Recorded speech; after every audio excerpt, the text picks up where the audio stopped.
You're listening to a CNA podcast.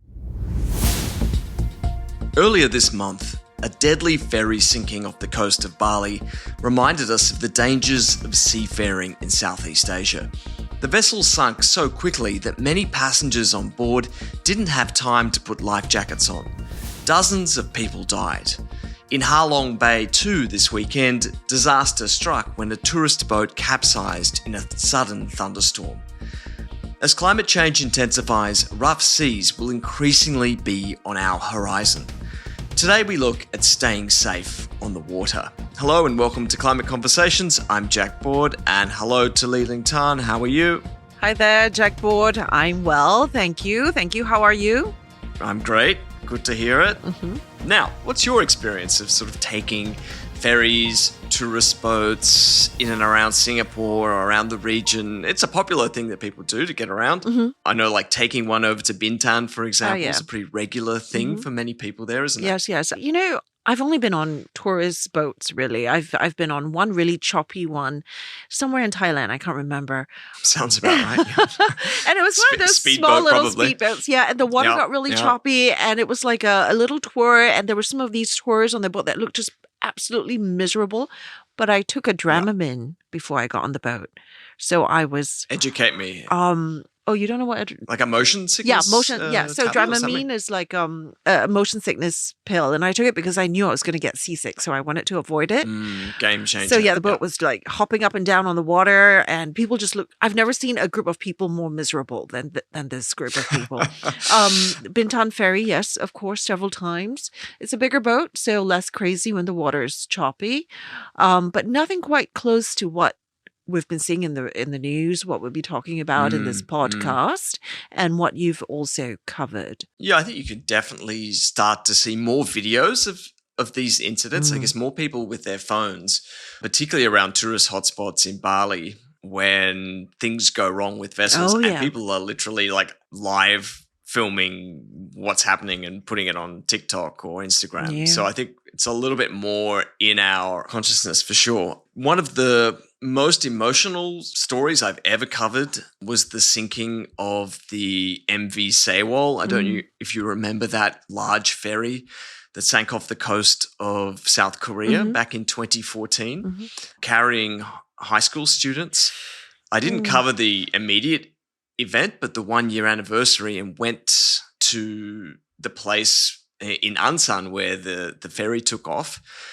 And it was sort of like a memorial for the parents whose children had been lost at sea, and sat on the boat with them as we traveled out to the exact location where the ferry sunk. And there was such like stoic parents who just sat there calmly. You wouldn't know the emotions that they were going through as we got to the spot. And then you heard the announcement, okay, this is it. And just watched like the entire boat just erupt into tears. And it was awful.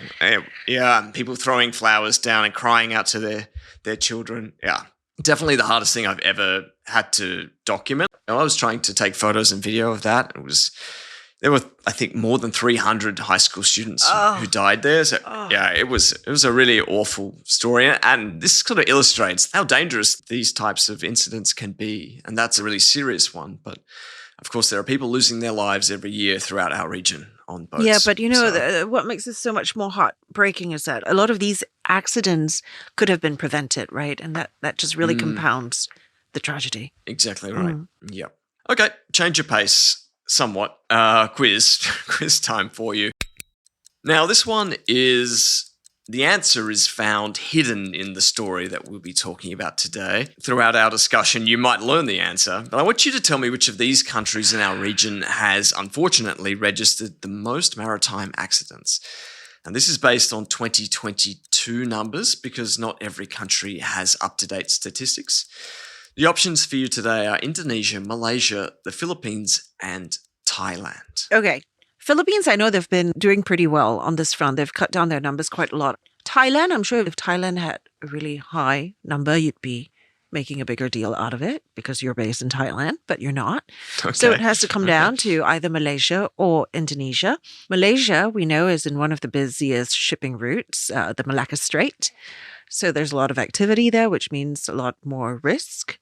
But then we're talking a lot about Indonesia, and it's been in the headlines a lot. A lot of these sinkings have been in the headlines a lot out of Indonesia. So I'm kind of torn between Malaysia and Indonesia. I'll get back to you at the end of the show. Okay, we'll have the answer at the end of the podcast. Now it's time for our main story this week. A storm was brewing as the ferry set sail on the 2nd of July. Passengers piled in. This was a routine crossing of the Bali Strait. It was meant to take 45 minutes. The seas were meant to be calm at this time of year. The sky was meant to be clear. Instead, the vessel sank. It took 8 days for authorities to locate the wreckage. The sinking in Indonesia is one of the latest in a string of deadly maritime accidents across Southeast Asia. It's become a trend, and experts say it's increasingly linked to erratic conditions fueled by extreme weather. And going by reports, the situation in the Bali and Halong Bay incidents worsened so suddenly and turned so suddenly. Things on board unfolded so rapidly that the boat reportedly sunk within minutes. And it's terrifying to imagine what it must have been like for the passengers on board and their families and their loved ones are waiting for news. And, Jack, we've seen these types of marine accidents, sea accidents over the years, but as our CNA coverage highlighted, and in a moment you'll hear from one of our colleagues who covered this, there has been a steady increase in maritime incidents in parts of Southeast Asia, notably Indonesia, where accidents involving passenger ferries have been making headlines of late. And it really is very difficult to ignore the links made to climate change, from making weather systems like El Nino and La Nina more intense and unpredictable to the role it plays in causing these weather-related disasters in times of supposed calm. But it isn't just climate change, of course. Safety standards and quality of vessels are also factors in many of these sinkings. There's always nuance and complexity to these issues. So let's bring in the man who helped pen the feature. It's titled Extreme Weather Safety Lapses. Bali Ferry Tragedy Spotlights Maritime Risks in Southeast Asia. It's another friend of our podcast and CNA Indonesia correspondent, Nivell Rayda. Hey, Nivell, welcome back to Climate Conversations. Hi, Jack. Hi, Liling. Hello. Good to hear from you again and see you as well. Yes. Now, Nivell, Indonesia, of course, is no stranger to maritime incidents. But have you ever experienced this wild weather on a ferry crossing or something similar in your time traveling around the country? Oh my God. It happened in 2010. I remember I was covering the tsunami and earthquake in West Sumatra. So I have to travel to this island chain called Mentawai, which is severely hit by a devastating tsunami. It was in the middle of the Indian Ocean, and it was in the middle of a rainy season, a monsoon season. So I had to board this wooden rickety boat, basically, in the middle of a storm. And the trip lasted for 5 to 8 hours. Wow. So I was sleeping in this hallway, and I can literally see like how much the boat was rocking, and everyone was throwing up. Nightmare material. Nivell. This is yes, It sounds awful. Were you ill? Did it make you ill? Everyone around me was sick, Oh, dear. including myself. Like I threw up twice. Oh. And I didn't see any life jackets. I didn't see any lifeboats. I didn't see anything. I mean, like, I guess, people would just like surrender to this fate. Oh, dear. Have no option. There's no alternative, option, right, yes, for you, though, yes. to do your work. And I guess those people traveling back to their homes or whatever it was. Yes. Now, many of the smaller islands there, they are so dependent on these ferries to commute, to transport goods and services. But are these erratic and extreme weather events making it so much more risky for these services to continue? Yes, definitely. I spoke to climate scientists. They're saying things like we're seeing anomalous weather patterns today. Like, for example, we're supposed to be in the dry season right now in Indonesia, but then we're seeing record rains in some parts of the country. We're seeing flash floods in Jakarta. We're seeing flash floods in Lombok. We're seeing landslides in West Java and all these places. At the same time, we're also seeing forest fire in Sumatra. Can you imagine? So in just one country, you have like these extreme weather conditions happening at the same time. And anecdotally, before doing this story, I was doing some other stories about climate change. Like I was asking fishermen, I was asking sailors, what do they feel? Do they feel the difference between the olden days and the climate of today? And they're saying like the weather is becoming more unpredictable. They're saying like, we don't know when the next monsoon is going to come. It usually comes in September. Now it's in October. Sometimes it's in August. We don't know the waves because 1 minute is perfectly calm, but on the next, it could be like 2 meters wave. So all the old knowledge that they have that is passed down from generation to generation, is no longer relevant. So, and what it means for safety, I guess, is that all safety standards, is starting to become more and more obsolete. At the same time, the safety standards that are in place in a lot of the Southeast Asian countries right now are not enforced, basically. Yeah. And we're seeing examples of that in the recent accidents in Malaysia, where not everyone is wearing life jackets. And we're seeing the same thing happening in the Bali Strait incident as well. What about you as a reporter, though? You've been doing this for a long time. You've been in the field. You've been on your fair share of ferries. Is the prevalence of this irregular weather system causing you pause when you go on reporting trips involving ferry or sea transportation? I have my reservation. I was in Batam the last time, and we're trying to recreate a story on illegal migrants coming in from Indonesia to Malaysia, and trying to recreate like what the journey was like for them.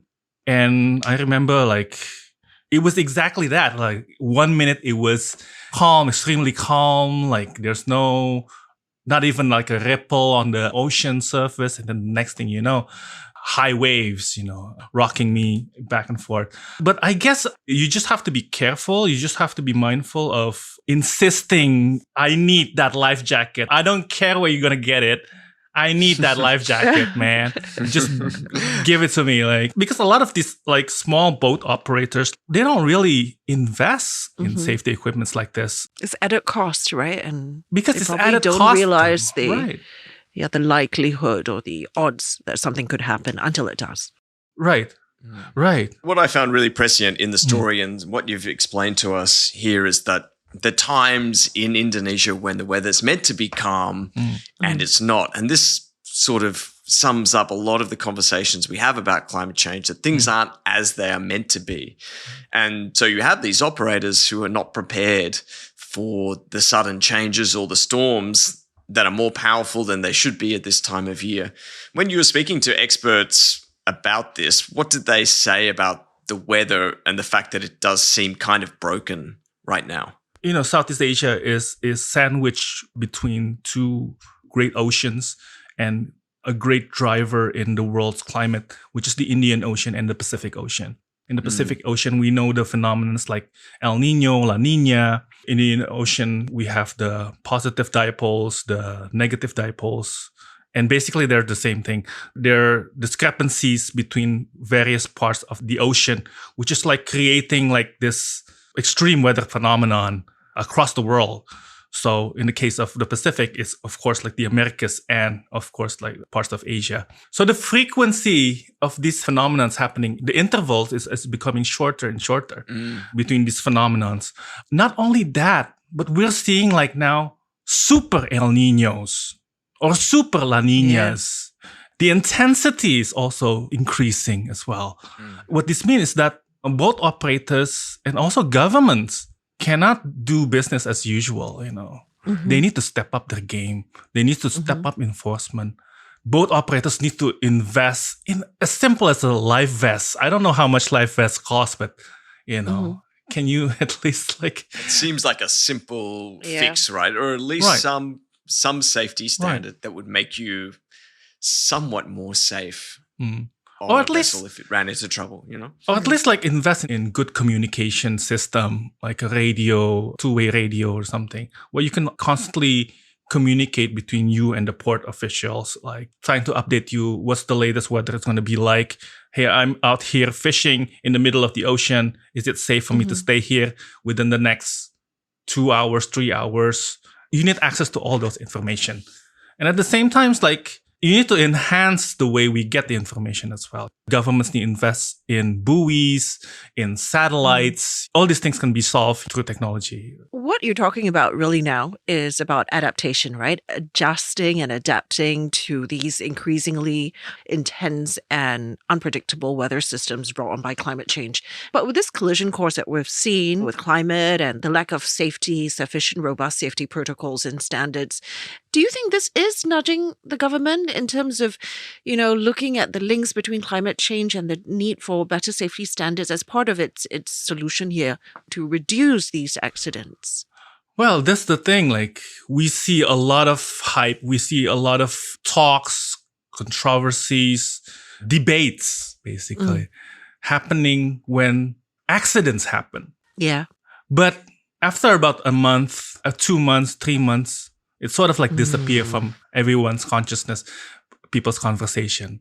And that's when we need to just like constantly remind ourselves like, hey, this is an unfinished business. This is like an ongoing problem and it's a worsening problem. And we need to be on top of whatever it is happening to our planet right now and address these issues like seriously. And some countries do manage to do that. Like, for example, in Thailand, in 2018, there was a really terrible accident involving Chinese tourists where more than 40 people were killed.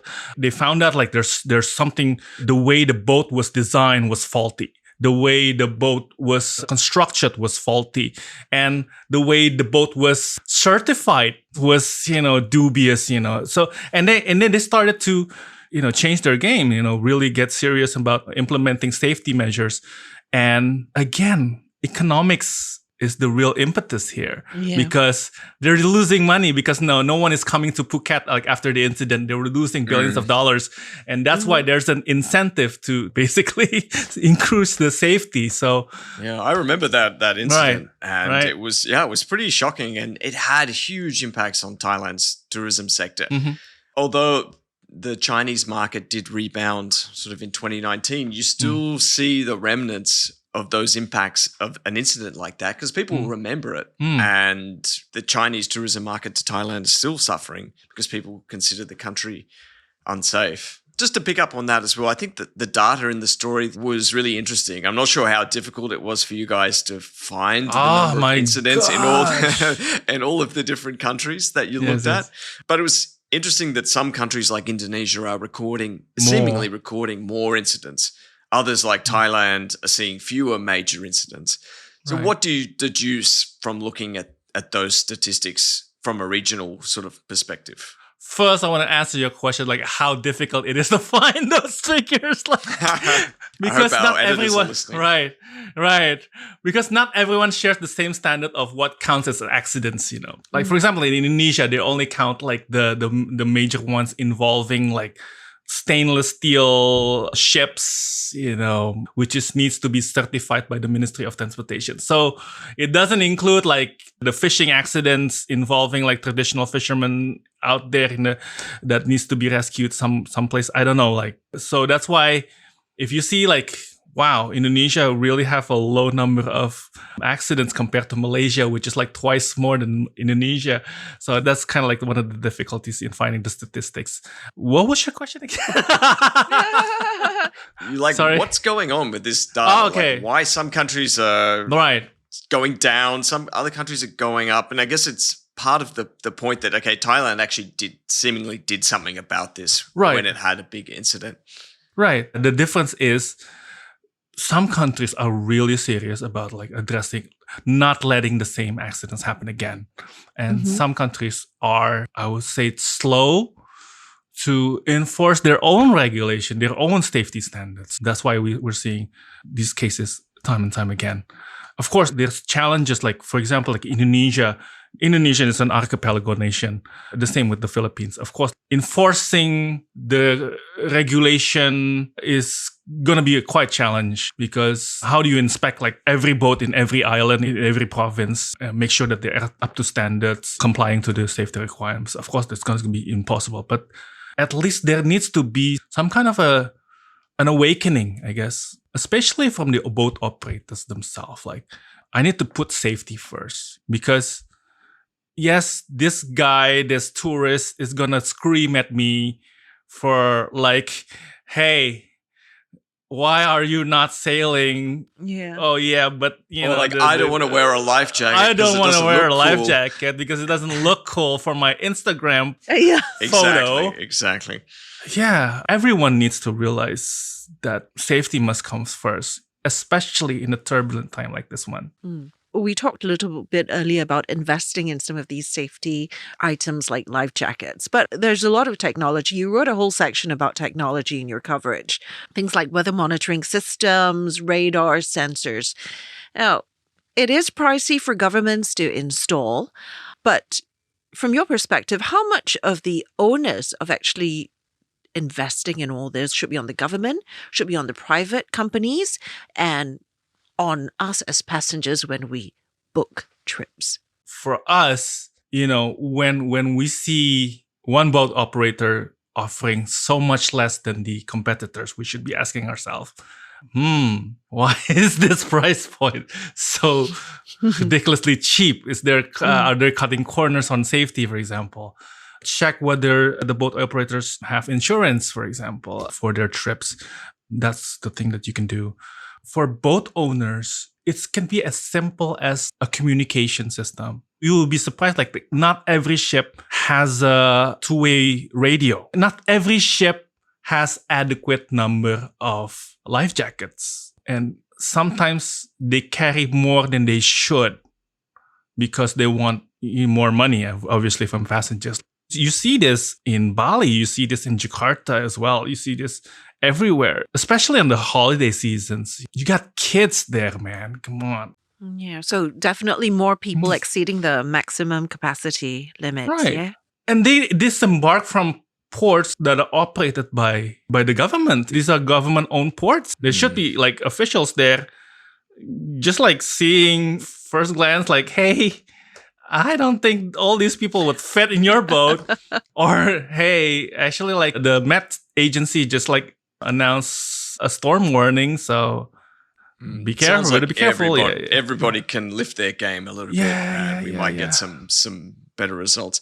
Yes, all right, definitely. Thanks, Nivell. Really interesting chat. I'd encourage everyone to jump on the CNA website. You can find his story, and of course, a shout out to his fellow authors, Isa Akila Norman in Singapore and Melody Chan in China as well, who helped him out on this piece. Okay, back to our quiz then, repeating the question for you. Which of these countries in our region registered the most maritime accidents in 2022? As you heard Nivell say, there's different ways of classifying what an accident is, and they have different systems to record these incidents. So just bear that in mind. You have Indonesia, Malaysia, the Philippines, and Thailand. Okay, so in terms of which one registered the most maritime accidents, that would be, I'm going to guess it's the country that we've been talking about throughout this podcast, Indonesia. Very sorry to say it's not Indonesia. The answer for 2022, surprisingly, was the Philippines had the most incidents, 270 recorded that year, just ahead of Malaysia. I would have given you Malaysia as well. It had 269, so just like one fewer than the Philippines. Thailand was 241 and Indonesia just 108. But as we know, as Nivell said, they don't record every single accident. And Indonesia is certainly on the rise, looking at the data that they presented, and the Philippines seems to have vastly improved. Yeah. Its number was way down in 2023. The Thailand, the data is a little patchy, but no major accidents have been recorded for a little while. But definitely some deadly incidents over the past couple of years. Good job. Good job, Jack. Thank you. Another excellent quiz. We all learned something new today. Well, we did. That's all for this week. We'll be back right here next Thursday. Thanks as always for listening. And do join us again next week. You can find us on the CNA website, Apple, Spotify, and of course the socials. I'm Liling Tan. Bye for now. I'm Jack Board. Thanks to the team that produced this episode. Sai Ye Win, Tiffany Ang, Janani Johari, Penning Ho, and Nat Fedelvero.